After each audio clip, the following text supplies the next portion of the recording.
Okay, so today I'm going to talk about a topic that's really difficult for me to talk about. Very few people know this about me. I can't believe I'm going to tell you guys, but only my close friends and family know this. But my sophomore year in college, I was diagnosed with bipolar disorder and anxiety disorder. Feels so weird to say out loud. I never tell anyone. And I'm telling all of you guys. But it's something that I've struggled with ever since I was diagnosed. So in college, I was feeling really sad all the time, and I didn't know why. And it just became too overwhelming for me. So one day, I called my mom and I told her I didn't want to live anymore. And she immediately left work, drove to my campus apartment, and took me to the hospital where I was admitted and diagnosed, and then subsequently I was medicated. And the medication helped for a little while, but then the sadness returned. And I just tried to deal with it the best I could. Immediately after graduating from college, I went to law school. But after a couple months, I was forced to take a medical leave of absence for mental health issues. And that really sucked because I wanted to be a lawyer my whole life, and it just all got taken from me because I don't know. I was just having a lot of trouble dealing with the stresses of school and relationships and life, and it was just a lot. So I wasn't able to find a psychiatrist that I felt comfortable talking to, or a medication that I felt completely worked for me. So over the next several years, I must have visited at least 10 different psychiatrists and been on dozens of different medications, and some I was allergic to, some made the sadness worse, some made the manic episodes worse, and it was just really hard. But the worst medication I ever took was the combination of Seroquel and Depakote. I've heard Seroquel by itself is pretty trippy, but the combination of Depakote and Seroquel together just intensifies the effects, and that was a really bad time in my life for various reasons. But I remember I would have trouble keeping my eyes open, and that would continue on into the next day, probably until in the afternoon. I just couldn't open my eyes no matter what. I was so tired. I don't know. I was drowsy, and it was awful. And but I remember trying to go to sleep at night. I kept seeing shadows, and I would swear someone was in my room. It gave me like paranoia. Like I really felt like there was someone in my room watching me in the corner or under the bed, or I don't know. I just would like see shadows and moving things, and trying to go to the bathroom, I would trip and fall and walk into the wall because my balance was all off. And so it was hard to go to the bathroom. And then the medicine made me really hungry, but I had trouble swallowing. That was another side effect. So I would eat and then choke on my food because I couldn't swallow it. And I'd be half asleep this whole time. It was really bad medication. I heard people in jail take it to get high. I would never recommend taking that medicine to anybody. That was by far the worst medication that I tried, and I was on that for a couple years. I dealt with that, and it made the sadness better, but the side effects were not worth it at all. I wouldn't recommend anyone take that. I don't even think it should be prescribed to anyone for any reason ever. So after putting up with all these side effects for years, I finally decided I had enough. I couldn't do it anymore. I just wanted it all to go away. So uh,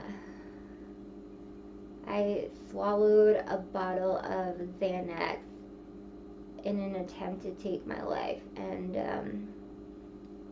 I remember laying in the bed having trouble breathing, and then I remember my boyfriend bursting into the room and sticking his fingers down my throat and running to get my roomie and them calling 911. And then everything kind of goes black, and at the hospital, they told me that the cop wrote down in his notes that I kept saying, please just let me die, let me die. If I had more pills, I would take them. I would take more if I had them. And I didn't want to go to the hospital. And then they told me that in the ambulance on the way to the hospital, I technically died, and the EMTs had to pull over and come in and resuscitate me. So I was obviously admitted to the hospital, and I was continued on that medication, even though I was really unhappy with it. But they continued me on it. And then upon getting out of the hospital, I went to my psychiatrist, and I told her that I no longer wanted to take that medication because it was just awful, and I told her I would rather be dead than have to continue taking that medicine. And something amazing happened. For the first time since my diagnosis, a doctor actually listened to me. She listened to what I had to say, and I love her for this. She's a great doctor. That she took me off the medication, and she put me on what was new on the market called Latuda. It has doesn't make you as tired. I can't think of the word, but it doesn't make you as tired or really tired at all. And so I started taking that. So I'm so grateful to be able to have Latuda. It's super expensive. My insurance covers it. When it wasn't covered by my insurance, the company actually helped me take care of the costs for it. So I'm really grateful for that drug. It finally works for me. The mood swings stopped. The sadness went away. I finally could live a normal life again. And the whole struggle was far from easy, and it robbed me of my chance of becoming a lawyer, which I'd always dreamed about, and it almost took my life. But I'm glad that things happened the way they did, because they made me realize how precious and valuable life really is. And suicide really is not something that should be taken lightly. If anyone ever tells you that they're feeling suicidal, don't take it as a joke. Take it seriously, and try and talk to them and get them help. And if you're ever feeling that sad, reach out to someone and let them know, or talk to a friend or a family member or a doctor, or talk to me. I know all about this shit. You can talk to me. I've been on almost every medication on the fucking market. You can talk to me.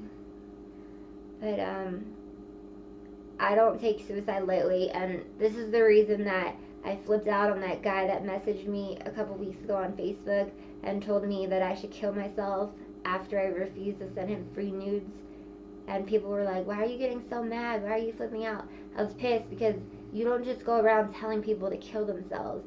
Some people, I would never attempt to kill myself because someone told me to, but some people out there are really depressed and dealing with a lot of stuff, and you don't know how someone's life is or how they're feeling on the inside or what they're going through at that time, and they might just try it, because you were that last push they needed, just to go off the edge. And you should never tell anyone to kill themselves, no matter how much you hate them. Don't ever do it, because you don't know what that person's going through or why they're acting the way they're acting or saying the things they're saying. You just never know. So after I was home from the hospital and on my new medication and things were getting better, my mom made me promise her that I would never attempt suicide again, no matter how bad things got. I promised that I would never do it. So I got this tattoo to remind me of the promise I made to her. I don't know if you can see it, but it's a quote from a Robert Frost poem called Stopping by Woods on a Snowy Evening. And the quote that I got tattooed on me says, I have promises to keep and miles to go before I sleep. I'm not big into poetry, but I think it's a really beautiful poem. It's about a guy who's traveling through the woods, and it's snowy and cold, and he wants to give up, but he remembers that he has promises he needs to fulfill and things that he needs to accomplish before his life ends. So he decides to fight through it, and he doesn't give up. And I promised my mom I wouldn't give up. So that quote just really touched me, and it touched my mom. And so I decided I wanted it tattooed on my ribcage, and that's what I did. When Tom, my most recent boyfriend, and I were going through one of our many rough patches, my mom mailed me this book. It's Robert Frost Stopping by Woods on a Snowy Evening, and on the inside she wrote, "Life is a journey that can sometimes seem treacherous. Please know that you will never have to travel alone. I'm always ready to walk by your side. I love you with all my heart, Mom."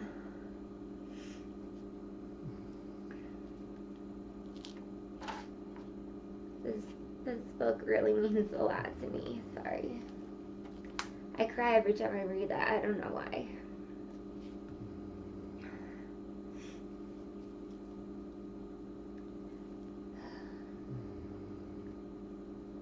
Suicide is such a stupid thing to ever do, and like, I get why people don't understand depression and anxiety and stuff, but people are not healthy when they're thinking these thoughts, and it's really hard to live a normal life when you're constantly upset and you don't know why you're upset, you know. But my mom's like my best friend. She's always been there for me, and I can talk to her about anything, and she's a really great person. But so anyway, the Latuda helps get the bipolar depression under control, but it was really the Xanax that kept my anxiety in check. And before I moved out to Phoenix, I got my doctor to approve my pit bull Chaos as my emotional support animal. So I registered him online. I paid the $70 fee. I got him these ID cards and a vest. And that was the reason I was allowed to move into my apartment in Phoenix, because my apartment complex, as well as the majority of apartment complexes, have a pit bull ban in place. So he was allowed to live in my apartment with me. I didn't have to pay pet rent. I didn't have to pay pet security deposit, nothing. He was just allowed to live there. He was the only pit bull at the dog park ever. But he really does help me when I'm sad and crying. He comes up and kisses my face and cuddles with me, and he really cheers me up. Him and my mom are definitely my best friends. I got him when he was 8 weeks old. Now he's 10 years old, and I just love him to death. And I'm a big pit bull advocate, so I hate when people trash talk pit bulls. But that's a topic for another day. But so I had been taking this Xanax in New Jersey. When I moved out to Phoenix, I found out that doctors in Phoenix were not prescribing Xanax to clients because there was an epidemic of overdoses because of the drug in the city. So they weren't prescribing it. I went to several different doctors, and I pleaded with them all and told them how badly I needed the Xanax, and it didn't work. They did not prescribe it to me. And my anxiety was through the roof. I withdrawed. My doctor in New Jersey called me in a 3-month prescription in Phoenix, and my mom picked it up in New Jersey and mailed it to me. And then after I ran out, I was out, and I was screwed. I withdrew really badly. I couldn't sleep at night because my anxiety was so high, and I was hallucinating. I remember like seeing shadows again and shit like moving around the apartment, and it was really bad. And it's my fault because I had been taking too much Xanax, but I felt like I needed it. And so the doctors in Phoenix put me on a bunch of different anxiety medications. None of them worked at all. I was on buspirone, hydroxyzine, gabapentin. None of them worked. They didn't do anything for me. and it really sucked. I was having anxiety attacks several times a week, mainly at night when I would try to go to sleep. I would start to think, and then I would just start to have panic attacks. So I was going to therapy, and they were trying to teach me about groundingness, or how to ground yourself, like look at the four corners of the room, find something blue, find something red, but that never really worked for me. So I couldn't figure that out. I couldn't get Xanax. I was hospitalized for panic attacks several times while in Phoenix.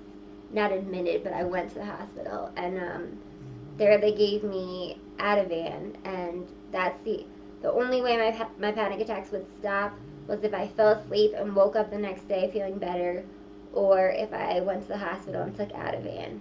So I felt like I really needed to be on some sort of stronger medication.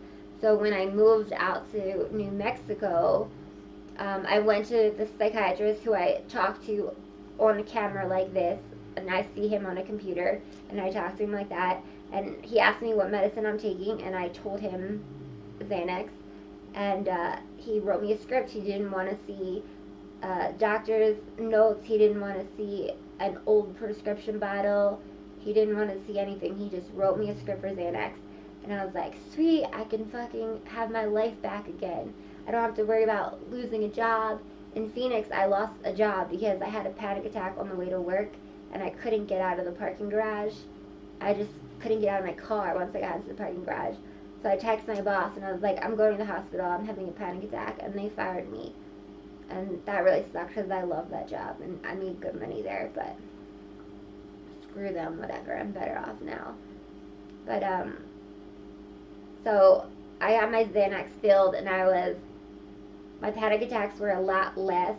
My boyfriend didn't like me to take the Xanax, so he would take them from me and hold on to them and only give me half when I was having a panic attack, when it takes 2 milligrams to stop a panic attack. To fully stop it takes 2 milligrams.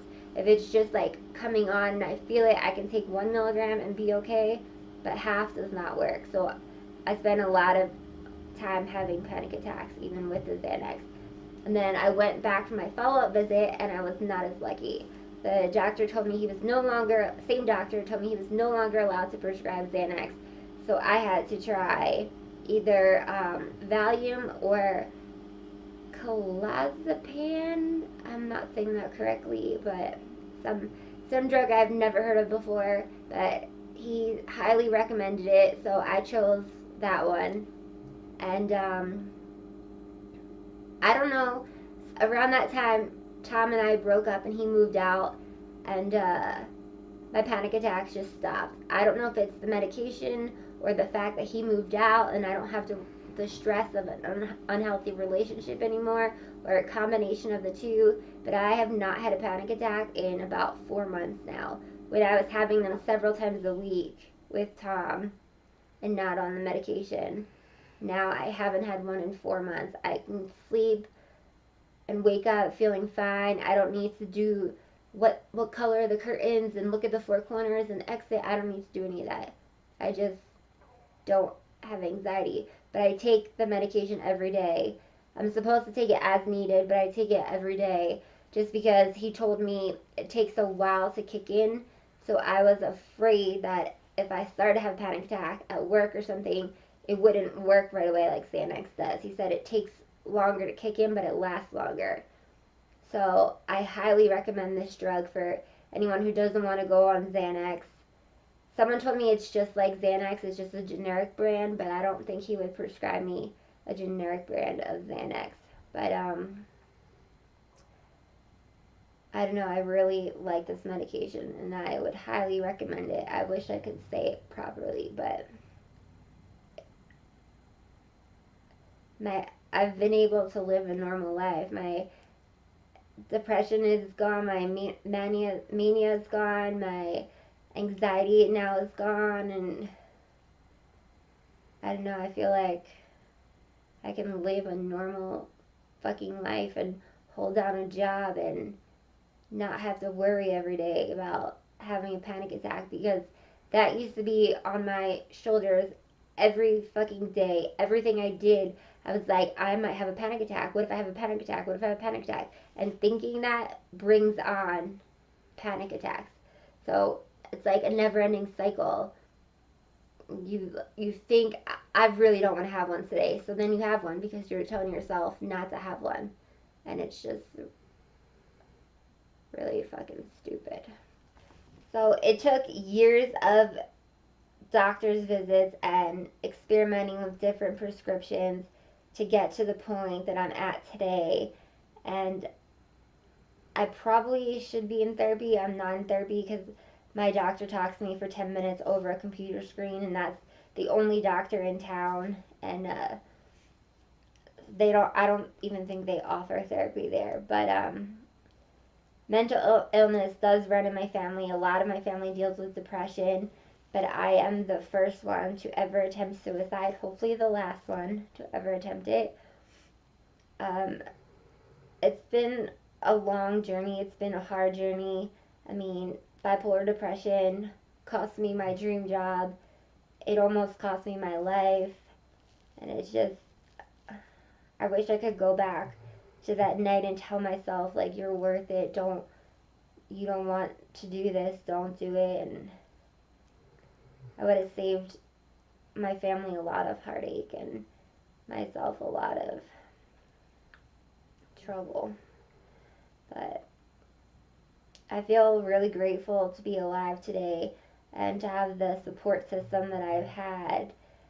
And I always like to say I have bipolar depression. I am not bipolar, because it's not my bipolar disorder that defines who I am as a person. Um, my personality does that, not my bipolar. So I like that saying. And I strongly encourage anyone who deals with any kind of depression or anxiety or anything like that to reach out to me if you're comfortable and share your story with me. I would love to hear from you guys. I don't know, it's a topic I care a lot about, I feel really strongly about, and I would just like to hear from you guys. Let me know what you're going through, what stage you're at. You know, if you're feeling really sad, or your medications work great, or what's worked for you. When I was trying to get my anxiety under control, I looked up YouTube videos and found this one video that said if you put pink Himalayan salt in water and drink that, it will help with make your anxiety go away better than Xanax. So I tried that. We had a big jug of pink Himalayan salt water in the fridge, and you just put a shot glass full into your water bottle, and it didn't work. It didn't do anything. And I subscribed to some get rid of anxiety channel, and it was $100 a month, and my ex was paying for it, so he canceled it because that wasn't working. And I tried going for walks, and I tried yoga, and I tried hot baths, and I tried breathing exercises, and just nothing worked. So, like I said, I'm really fortunate to be alive and to be in the place that I'm at now in my life. So, for all the haters out there that keep putting me down, I'm at a good place in my life finally. I've been through a lot to get where I am. I'm happy where I'm at. And who are you to judge me? Like, do you think you're God or something? Because you're not. And I don't think you have the right to judge me. What makes you better than me? Just because I have sex on camera for money makes me a bad person? Like, that doesn't define who I am either. I'm a kind, friendly, outgoing, hardworking, loving person who deserves to be treated with respect. And yeah, so if you guys are experiencing anything like this, just or have in the past, just reach out and let me know. I'd love to hear your stories. Thanks.